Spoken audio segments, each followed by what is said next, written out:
Good morning class. I am Saurabh sir, your math teacher. और आज पढ़ने वाले हैं अपन एल्जेब्रिक एक्सप्रेशन यानी चैप्टर नंबर 4, जो कि हमारा अपने बुक का चैप्टर नंबर 4 रहने वाला है। एल्जेब्रिक एक्सप्रेशन अभी तक हमने जो पढ़ा, square, square roots, cubes and cube root, उसमें से आप लोगों ने अगर नोटिस करा होगा तो कुछ की पॉइंट्स हैं या फिर कुछ एक दो छोटे छोटे टॉपिक्स हैं जिसे मैंने आपको ऑनलाइन में नहीं बताया।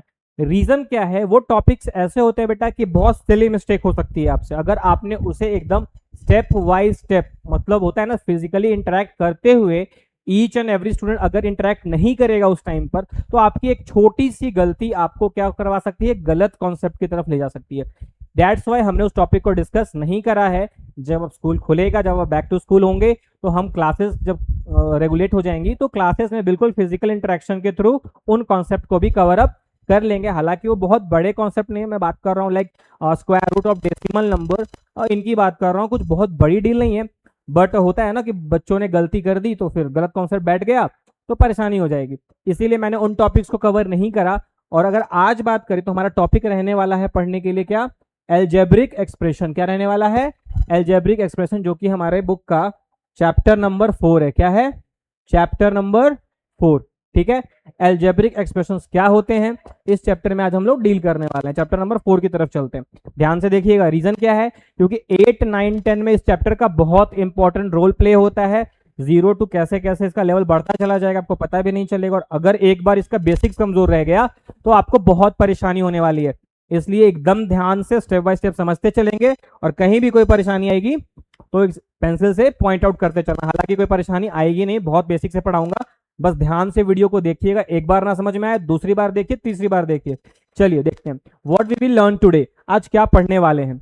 Bye the end of this chapter you will have a strong foundation in algebraic expression. इस चैप्टर के लास्ट में आप देख पाएंगे कि एल्जेब्रिक एक्सप्रेशन के बेसिक फाउंडेशन के बारे में, like addition, subtraction, multiplication and division. और आगे के चैप्टर बात करें टॉपिक्स में तो हम फैक्टराइजेशन वगैरह क्या होता है ये सब भी देखने वाले हैं।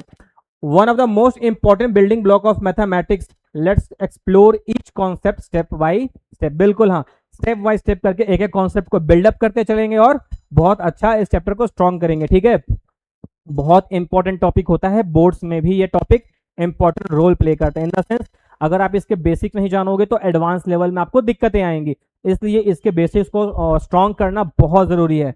अगर हम बात करें इस चैप्टर में आज क्या डिस्कस करेंगे, आज हमारा टॉपिक रहेगा एल्जेब्रिक एक्सप्रेशन में, कि understand what an algebraic expression is and how it is formed.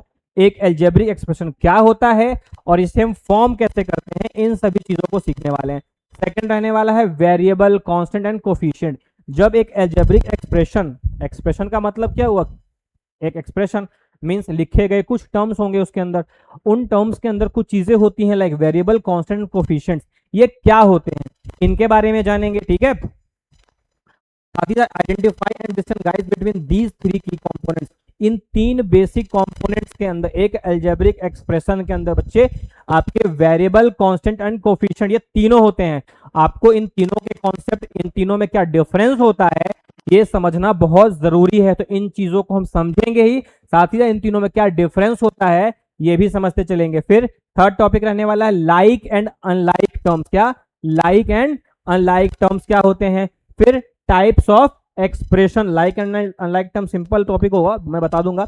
And types of expression में अगर बात करें, मोनोमियल क्या होते हैं, बाइनोमियल, ट्राइनोमियल, पॉलिनोमियल, ये सब क्या होते हैं मैं वो बताऊंगा। साथ ही साथ मैं आपको बताऊंगा कि जो एक्सप्रेशन है, समझ रहे हो, एक एक्सप्रेशन और एक इक्वेशन, इन दोनों में डिफरेंस क्या होता है। इक्वेशन अलग चीज होती है और एक्सप्रेशन अलग चीज होती है। इक्वेशन अभी हमें नहीं पढ़ना है, बट मैं आपको थोड़ी थोड़ी झलक उसकी भी दिखाऊंगा। फिर साथ ही साथ हम डिस्कस करने वाले हैं एडिशन, सब्ट्रैक्शन, कुछ क्वेश्चन प्रैक्टिस करेंगे। फिर मल्टीप्लिकेशन और डिवीजन के साथ करते हुए फैक्टराइजेशन की तरफ चलेंगे। चलिए देखते हैं, पहले इसका इंट्रोडक्शन देखते हैं। आखिर एल्जेब्रा क्या है? मैंने आपको बताया कि एल्जेब्रिक एक्सप्रेशन जो है मैथमेटिक्स के एल्जेब्रा ब्रांच के अंदर अपन इसको स्टडी करते हैं। तो basically algebra is a branch of mathematics that uses letters and symbols to represent numbers. Algebra क्या है? मैथमेटिक्स का एक ब्रांच है जिसके अंदर हम नंबर्स को, ऑपरेशंस को रिप्रेजेंट करने के लिए लेटर्स और सिंबल्स का यूज करते हैं। किसका यूज करते हैं? Letters and symbol. Letter in the sense alphabetical letters, वो भी लोअर केस। अल्फाबेटिकल लेटर वो भी lower case means small letters, ठीक है, small A B C D. Instead of writing out every specific number, we use letters like X, Y, A and M to stand for values we don't yet know। यानी हम direct number लिखने के बजाय क्या करते हैं? सम एल्जेब्रिक एक्सप्रेशंस का यूज करते हैं, मीन्स लेटर्स का यूज करते हैं, जो कि किसी ना किसी फाइनाइट वैल्यू को या किसी भी डेटा को रिप्रेजेंट कर रहा होता है, ठीक। These are called unknowns। इन्हें क्या कहते हैं? अननोन कहते हैं, या फिर हम आगे डिस्कस करेंगे इन्हें हम वेरिएबल का नाम देते हैं। This make it possible to write general rules and solve problem more efficiently, जिसकी मदद से हम प्रॉब्लम्स को रिलेट कर पाएंगे एंड सॉल्व कर पाएंगे। नेक्स्ट अगर हम चलें, जैसे देख सकते हो x प्लस 4, ए नंबर प्लस 4। अब x क्या हो सकता है? x कुछ भी हो सकता है। Suppose that number of students plus 4 है ना, नंबर ऑफ स्टूडेंट प्लस 4। मान लो कि आपकी क्लास 8 है ना, 8 क्लास में कितने हैं? 8A में कितने स्टूडेंट्स हैं? 45 है ना, तो 45 प्लस 4 मैं लिख सकता हूं ना। Number of student in class 8A plus 4, तो क्या होगा? x की वैल्यू क्या हो गई? जिनको 8A वाले उनको पता होगा ना 45 है ना, तो क्या करोगे? 45 प्लस 4। तो ये 45 क्या था? एक अननोन वेरिएबल था, है ना। तो 45 की जो वैल्यू है वो क्या है? एक अननोन वेरिएबल है जिसके थ्रू हम डेटा सॉल्व करते हैं, ठीक है। 5y माइनस 2 मीन्स 5 टाइम्स ए नंबर माइनस 2, मतलब क्या हुआ कि किसी नंबर का 5 टाइम्स करके हमने क्या किया? -2 किया, ठीक है। नेक्स्ट क्या है? 3 टाइम्स अ नंबर प्लस 7, यानी किसी नंबर का 3 टाइम्स करा और उसमें 7 ऐड कर दिया। ये बेसिक लैंग्वेज है, अरिथमेटिक लैंग्वेज है, जिसे आपको समझना होगा, और समझने के बाद उसे आपको क्या करना होगा? एक एल्जेब्रिक एक्सप्रेशन के फॉर्म में एक्सप्रेस करने आना चाहिए। यानी छोटे छोटे ऐसे आपको वन लाइनर दिए रहेंगे और आपको उसे एक एक्सप्रेशन के फॉर्म में चेंज करना आना होगा। सिखाऊंगा आगे कैसे करते हैं। Like a combination of two unknown and a constant. अभी थोड़ी चीजें कम समझ में आ रही हो, रीजन क्या है? कॉम्बिनेशन, अननोन, कांस्टेंट, ये सारी चीजें थोड़ी थोड़ी ऊपर से जा रही होंगी। अभी मैं और डिस्कस करूंगा। अभी मैंने बताया तो अलजेब्रा क्या है, बेसिकली हम लेटर और सिंबल का यूज कर रहे हैं। तो यहां मैं बस ये दिखा रहा हूं कि किस तरह के सिंबल्स, किस तरह से हम इसे यूज करके लिखेंगे। देख पा रहे हो ना? x plus 4, 5y minus 2, 3a plus 7, 4m minus 6n plus 9। ये कॉम्बिनेशन है। यहाँ पे सिंगल वेरिएबल था, यहाँ भी सिंगल, यहाँ 2 वेरिएबल आ गए। समझ गए? तो याद रखिएगा, रिमेंबर क्या दे रखा है? The letter in an expression can take on different values. That's what make it a variable. Means एक एक्सप्रेशन के अंदर जितने भी गिवन लेटर्स होंगे लोअर केस के, वो डिफरेंट वैल्यूज एक्वायर करते हैं। इसका मतलब एक गिवन एल्जेब्रिक एक्सप्रेशन में जो डिफरेंट एबीसीडी आपको दिखेगा ना बच्चा, लाइक स्मॉल लेटर केस में A B C D X Y Z जो भी दिख रहा है आपको, उन सभी की वैल्यूज डिफरेंट होती है। यानी अगर आप उसकी एक न्यूमेरिकल वैल्यू निकालने जाओगे तो वो क्या होंगी? एट डिफरेंट इक्वेशंस के लिए डिफरेंट वेरिएबल्स की जो वैल्यूज होती हैं, या फिर डिफरेंट एक्सप्रेशंस के लिए जो होती हैं वो डिफरेंट होती है। एक्सप्रेशन के लिए तो पहले वैल्यू आप फाइनाइट निकाल नहीं सकते, जब तक इक्वेशन में कन्वर्ट नहीं करोगे एक्सप्रेशन में वैल्यूज आप नहीं निकाल सकते। बट जब निकालने की बारी आएगी तो याद रखिएगा कि different variable have different values, same नहीं होती, अलग अलग होती हैं। चलिए अब देखते हैं अलजेब्रिक एक्सप्रेशन क्या है। अलजेब्रिक एक्सप्रेशन होता क्या है? तो basically an expression, algebraic expression is a combination of variable, constant and mathematical operations that represent a value. Basically क्या हुआ? एक अलजेब्रिक एक्सप्रेशन जो है, क्या एक अलजेब्रिक एक्सप्रेशन जो है कॉम्बिनेशन होता है वेरिएबल का, कॉम्बिनेशन होता है कांस्टेंट्स का, कॉम्बिनेशन होता है कुछ mathematical operations of plus minus multiply and divide that represent a value, जो कि किसी वैल्यू या किसी डेटा को रिप्रेजेंट कर रहा होता है। It does not include an equal sign, if it did it would be called an equation. An equation equal sign नहीं होता। देखो पीछे वाले जो एग्जांपल है, इक्वल दिया हुआ है क्या? x प्लस 4 क्या है बेटा? एक एक्सप्रेशन है। अगर मैं लिखता x प्लस 4 इक्वल टू 0, तब ये क्या बन जाता? तब ये बन जाता इक्वेशन। तब ये क्या बनता? इक्वेशन। 5y माइनस 2 क्या है? अगर इक्वल टू 0 लिखूंगा तब ये क्या बन जाएगा? तब ये बनेगा एक इक्वेशन। लेकिन मैंने लिखा 5y-2, तब ये क्या है, एक एल्जेब्रिक एक्सप्रेशन। समझ रहे हो, एक्सप्रेशन में और इक्वेशन में क्या डिफरेंस है? इक्वेशन होगा तो इक्वल टू का साइन आना मस्ट है, और वही अगर एक्सप्रेशन होगा तो इक्वल टू का साइन आपको नहीं दिखेगा। इवन तो अगर आप साइंस भी पढ़ रहे हो, जो आपके जो फिजिक्स वाले टीचर हैं, जो जो आपके साइंस वाले टीचर हैं, वो भी आपको क्या करते हैं, और इक्वेशंस पढ़ाते हैं ना, पढ़ा होगा आपने डिस्टेंस वगैरह के फॉर्मूले में, मिरर फॉर्मूला में, तो वहां भी आप देखते हो क्या, इक्वल टू का साइन आता है। तो जब तक इक्वल टू नहीं आएगा तब तक इक्वेशन का फॉर्मेशन नहीं होगा। ठीक है, हाँ तो देखो, it does not include an equal sign. ठीक है, नेक्स्ट क्या कह रहा है, एग्जाम्पल देखो, 4x+7, 4x+7 आपके सामने की एग्जाम्पल लिखा हुआ है क्या, 4x+7 means 4 time of A number plus 7। अब इसमें वेरिएबल क्या है, ये जो कॉम्बिनेशन है, मैं वेरिएबल क्या है, कांस्टेंट क्या है, ये सब डिस्कस करूंगा अभी। ये जो कॉम्बिनेशन है, ये जो एक्सप्रेशन है, ये बना हुआ है किससे, ये एक बना हुआ है variable plus constant, variable plus constant.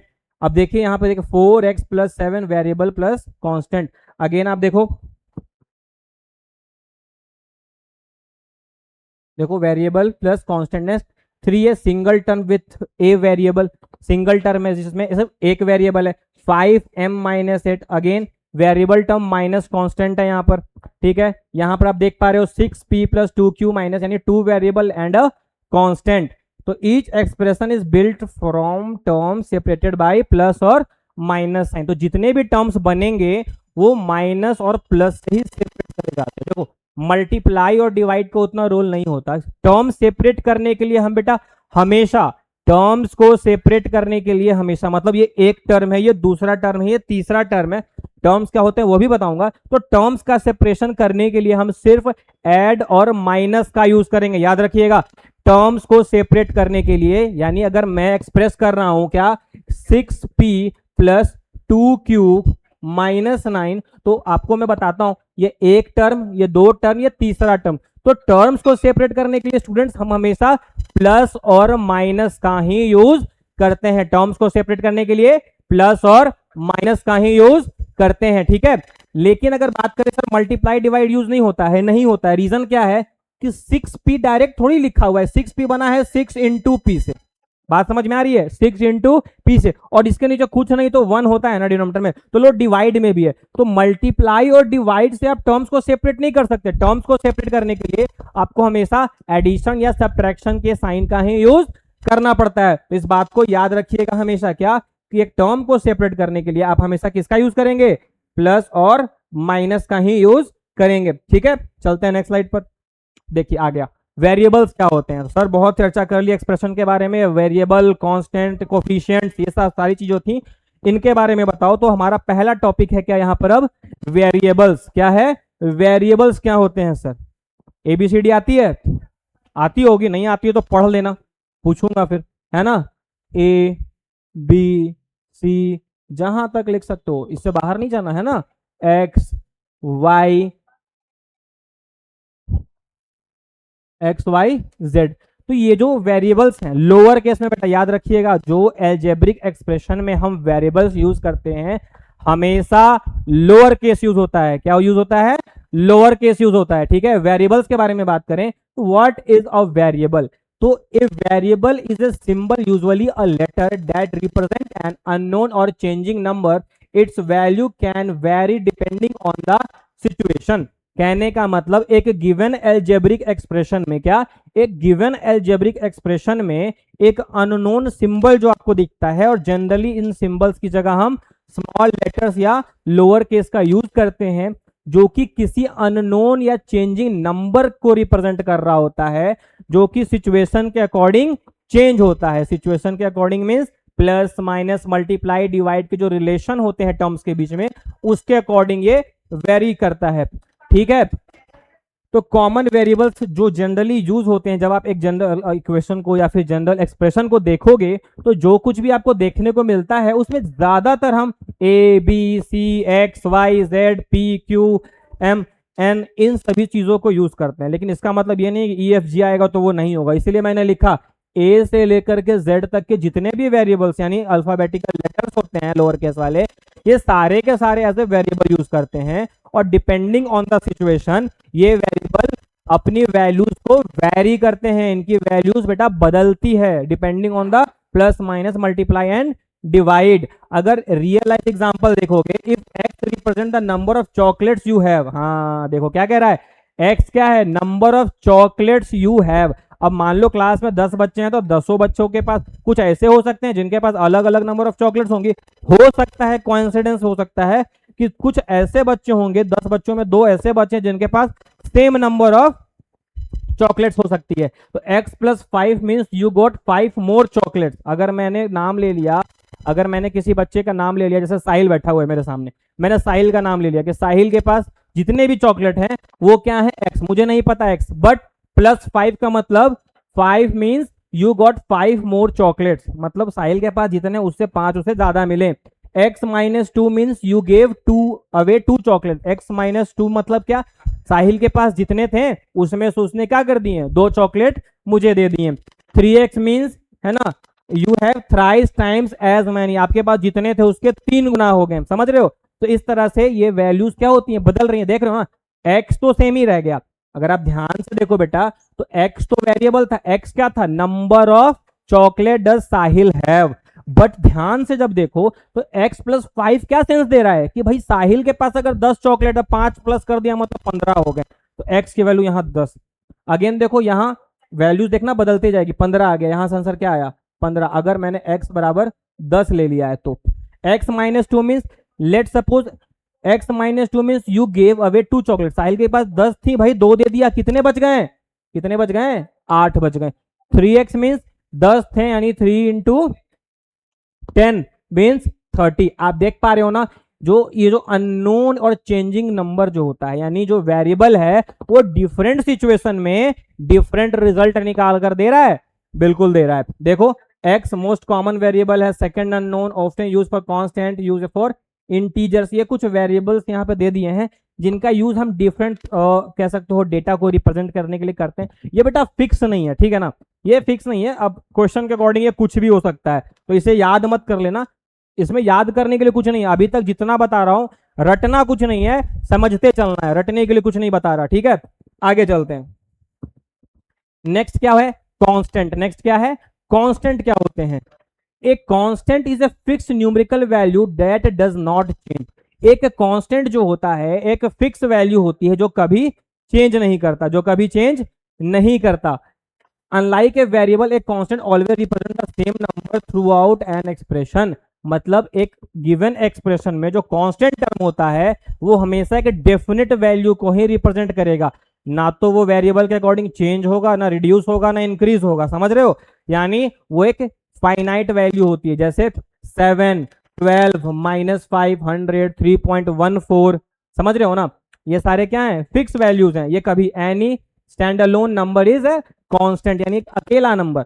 यहीं अगर आप एक्सप्रेशन में देखना चाहो, एक एक्सप्रेशन में देखना चाहो तो आपको दिख रहा है, विजिबल है, देखो ध्यान से, इन 4x प्लस 8 कांस्टेंट क्या है, +8। यानी याद रखना जो किसी वेरिएबल के साथ नहीं चिपका हुआ है, एकदम अकेला, क्या एकदम अकेला दिखेगा आपको। 4x प्लस 8 में क्या है, यहां देखो पिंक कलर से लिखा हुआ, दिख नहीं रहा होगा, क्या है 4x प्लस 8 में 8 जो है हमारा कांस्टेंट रहने वाला है। 3y माइनस 5 में -5 हमारा कांस्टेंट रहने वाला है। याद रखिएगा जब भी हम कांस्टेंट बताएंगे, जब भी हम कांस्टेंट बताएंगे तो उसके मैग्नीट्यूड के साथ बताएंगे, यानी उसका साइन हमेशा लिखना है। ऐसा नहीं कि 5 दिख रहा है 5 लिख दिया माइनस छोड़ दिया, जी नहीं।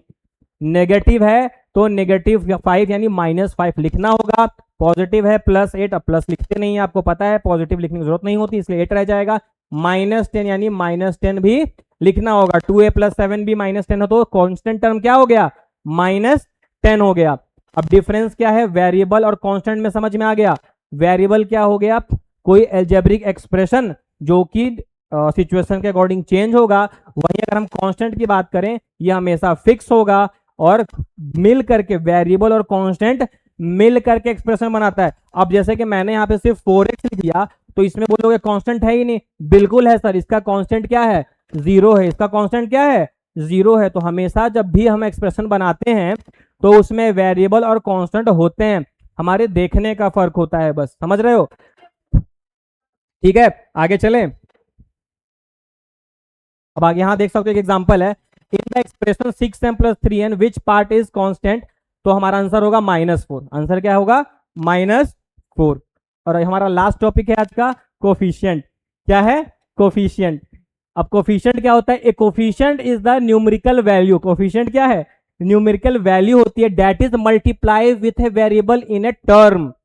टर्म क्या होता है बताऊंगा, परेशान मत हो, अगली क्लास में, है ना। लेकिन कोफिशिएंट क्या होता है? Numerical value. जैसे देखो मैंने क्या लिखा था अभी, 4x + 9y - 7 लिख दिया, ठीक है। अभी x के साथ जो नंबर दिख रहा है आपको, x के साथ जो नंबर दिख रहा है, इसे ही कहते हैं कोफिशिएंट। इसे भी मैग्नीट्यूड के साथ रिप्रेजेंट किया जाता है, ठीक है। y का कोफिशिएंट क्या होगा? 9 होगा, ठीक है। आप देख पा रहे हो, इन 5x the coefficient is 5, -7y में क्या है? -7, 12a में क्या है? 12, -3m में क्या है? -3, इन x, अब x लिखा हुआ है, क्या लिखा हुआ है? सिर्फ x, तो भैया कुछ नहीं होता उसके आगे 1 होता है, पता है ना। जिसके साथ कुछ मल्टीप्लाई नहीं है वहां पर 1 होगा, और जहां डिवाइड में भी नहीं होता वहां भी 1 ही होता है। तो ये समझने की चीज है। -y लिखा हुआ है, क्या लिखा हुआ है? -y, इसका मतलब कोफिशिएंट क्या है इसका? -1 है। Simple, the coefficient is -1। तो क्या याद रखना है? When you see a variable alone, अकेला वेरिएबल दिखे, यानी देखो 1 एक ऐसा नंबर है कि मल्टीप्लाई करने पे या डिवाइड करने पे कोई इंपैक्ट आता नहीं है। इसीलिए जब आपको एक अकेला वेरिएबल दिखे, जैसे x, y, a, b, c, p, q, r जो भी दिखे, इट्स कोफिशिएंट इज ऑलवेज 1। बस ध्यान रखिएगा, अगर पॉजिटिव है तो 1, निगेटिव है अगर उसका वेरिएबल तो -1 होने वाला है। When you see -x - y, coefficient is -1, ठीक है। तो याद रखिएगा कोफिशिएंट क्या होता है? The number in front of the variable, यानी अगर यहां -5x लिखा हुआ है तो इसका कोफिशिएंट क्या रहने वाला है? -5। तो आज के लिए यहीं रखते हैं। बाकी टर्म्स इन एक्सप्रेशन क्या होते हैं, टाइप्स ऑफ टर्म्स क्या होते हैं, ये सब हम लोग नेक्स्ट क्लास में डिस्कस करेंगे। पहले लाइक टर्म पढ़ेंगे, फिर अनलाइक टर्म पढ़ेंगे, नेक्स्ट हम लोग मूव करेंगे टाइप्स ऑफ टर्म्स की तरफ, ठीक है। आज के लिए इतना ही रखने वाले हैं, मिलते हैं नेक्स्ट क्लास में। तब तक के लिए पढ़ते रहिए, बढ़ते रहिए, जो पढ़ाया उसे रिवाइज करते रहिए। Thank you.